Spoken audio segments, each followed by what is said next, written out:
이번엔 새누리당 이야기 좀 하겠습니다. 저도 정말 더민주당, 새누리당, 필리버스터 이런 이야기 진짜 하기 싫은데요.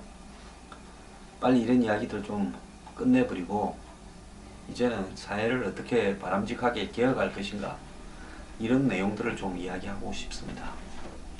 자, 김무성 대표가 전격적으로 혼자 판단으로 원내 지도부와 협의하지 않고 23일날, 그러니까 화요일날 그저께 김종인 대표를 만나서 선거구 획정을 해버렸습니다. 그 이전에 새누리당은 선거구 획정 부분에 있어서 민생 법안이나 이런 걸 가지고 테러 방지법 같은 걸 연계해야 된다, 이렇게 이야기를 해왔습니다. 김무성 대표가 이렇게 해버리고 나니까 그저께 오후부터 이제 이 필리버스터가 시작이 되어버렸습니다. 즉 테러 방지법에 대해서 야당이 이제 연계되지 않았으니까 우리 이거 시간 끌고 가면서 방해하자, 이렇게 된 겁니다. 그러면 김무성 대표는 왜 원유철, 조원진 이런 원내대표단과 협의하지 않고 해버렸을까요? 원내대표단은 말하기 곤란하다, 이렇게 하면서 당대표가 협상 주체인 원내대표를 제쳤다, 이런 이야기까지도 나오고 있습니다. 그래서 김무성 대표가 대통령이 나서서 법안 처리를 호소하는데도 선거구 획정안 처리 이후 야당을 테이블로 끌고 오기가 어려운데 그걸 해버렸다.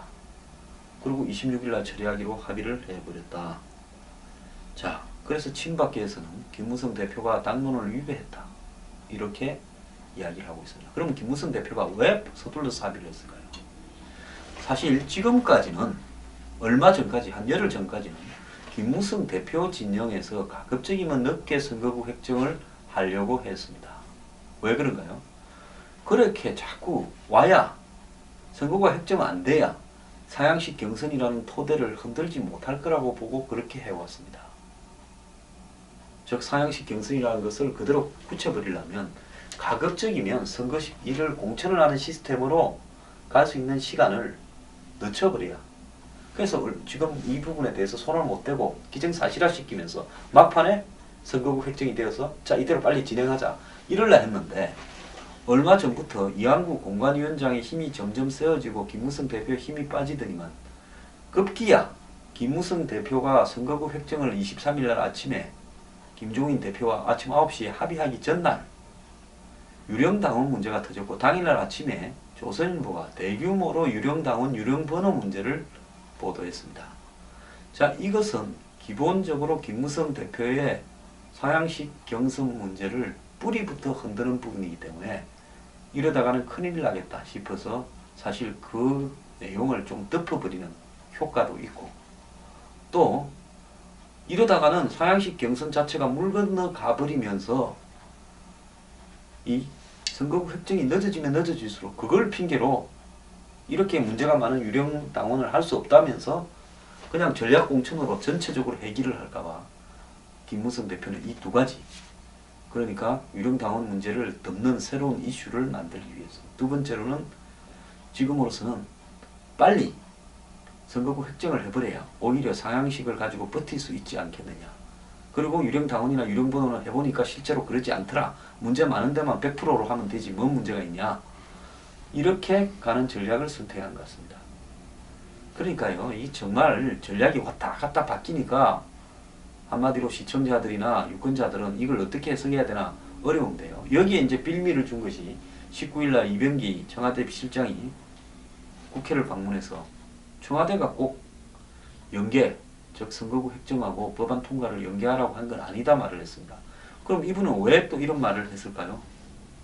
당시 시점으로 봐서는 이렇게 나중에 선거구 획정이 늦어져서 법안과 연계해서 법이 통과 안 되니까 선거구 획정도 안 돼서 이렇게 됐을 때 청와대가 그 욕을 다 먹을까봐 둘을 연계하라고 버텨라고, 즉 선거구 획정만 해주고 나면 법이 안 될 거니까 선거구 획정하고 법을 묶어서 들고 있으라고 시켰다, 이 비판을 받을까봐 명분용어로 했는데 그걸 풀어주자마자 김무성 대표는 최근 사안이 불리해진다고 보고 당일날 아침에 터진 유령당원 문제를 덮으려고 바로 합의를 해줘버리고 국면 전환을 해버렸습니다.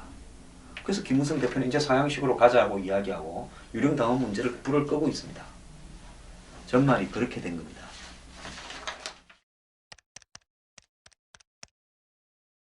김무성 대표는요, 지난 23일 조선일보가 5명을 기자를 동원해서 안심번호 경선 유령번호 파문이라고 하면서 1면모가 3면에 걸쳐서 탑으로 대대적으로 새누리당 유령당원 유령번호 문제를 보도한 데 대해 전부 거짓말이라고 반발했는데요.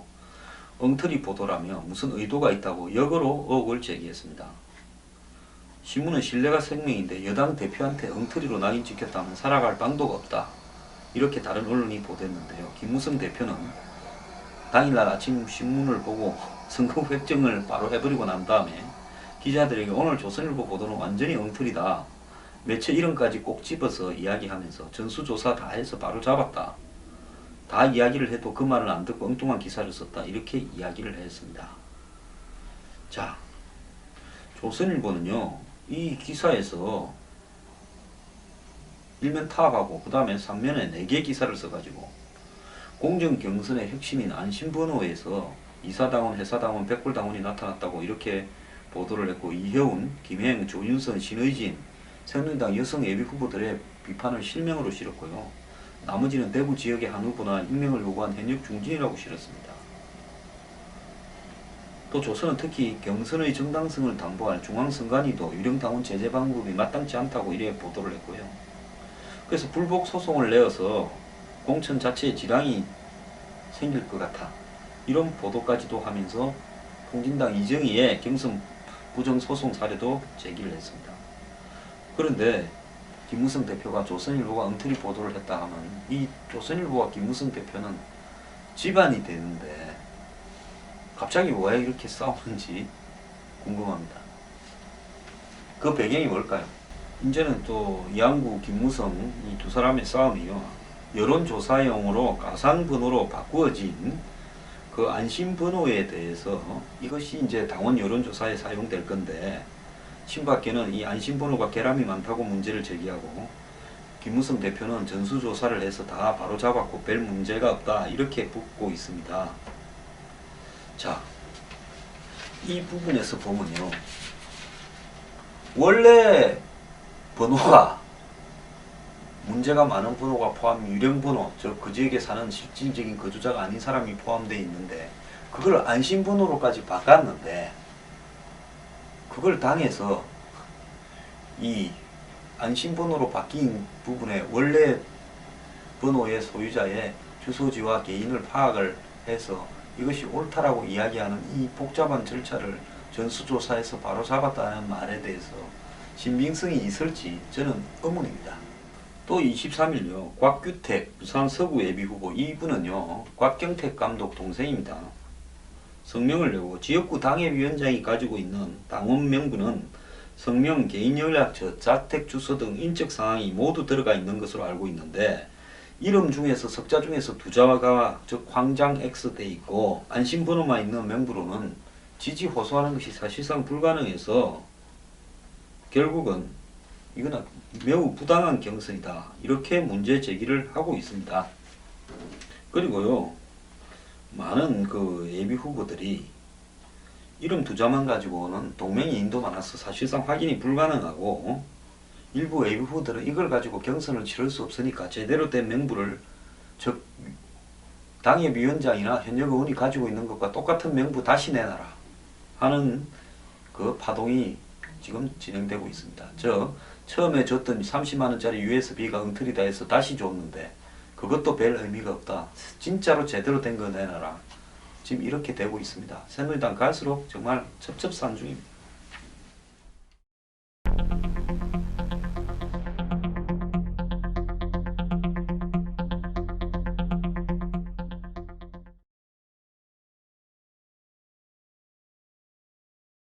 그리고요, 이 중앙선관위가 최근에 언론하고 인터뷰를 해서 지난해 10월부터 최근까지 공표된 선거 여론조사를 전수조사한 결과 44개 조사가 가중치 왜곡 등 의심스러워서 여론조사 전담 분석팀을 동원해서 법 위반을 강력히 검토하겠다 이렇게 이야기를 했습니다.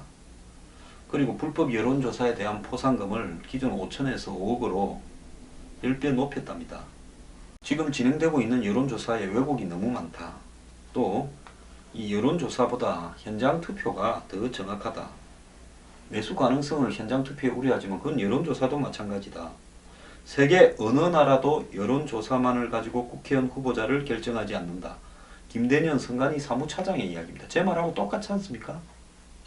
제가 전화 여론조사로 국회의원 후보를 뽑는 나라는 아무데도 없다고 했지 않습니까? 여론조사로 국민의 뜻을 묻기 전에 당내 민주주의부터 확립해야 된다.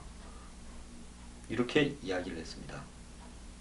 즉, 이 말은 무슨 말인가 하면 선관위가 구, 시군별로 당원 협의회 사무실을 둬야 된다고 정치관계법에 넣은 것도 당원들을 제대로 관리해서 이들이 정당의 후보자를 결정하는 구조를 제대로 만들어야 된다. 즉 진성당원이나 책임당원제를 제대로 해야 된다는 겁니다.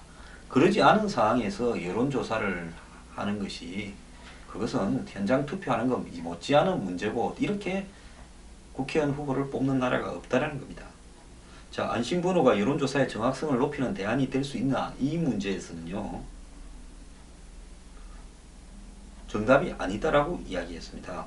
안심번호에도 주소 불일치, 거짓 응답 등 허점이 있고 우려가 모두 현실화되지 않기만을 기대한다. 이렇게 이야기했습니다. 결론적으로요. 여론조사로 당의 국회의원 공천 후보를 정하는 나라도 없거니와 지금 기본되는 당원 명부조차도 정확하지 않은데 가상의 번호를 안심번호라고 부여해 가지고 당내 지지 후보를 묻는 것은 굉장히 틀려먹었다는 겁니다. 한번 보십시오. 원안이 잘못됐는데 그 원안을 암호화해서 그 암호된 걸로 묻는 것이 더 잘못되지요. 그래서 이 부분을 어떻게 할지.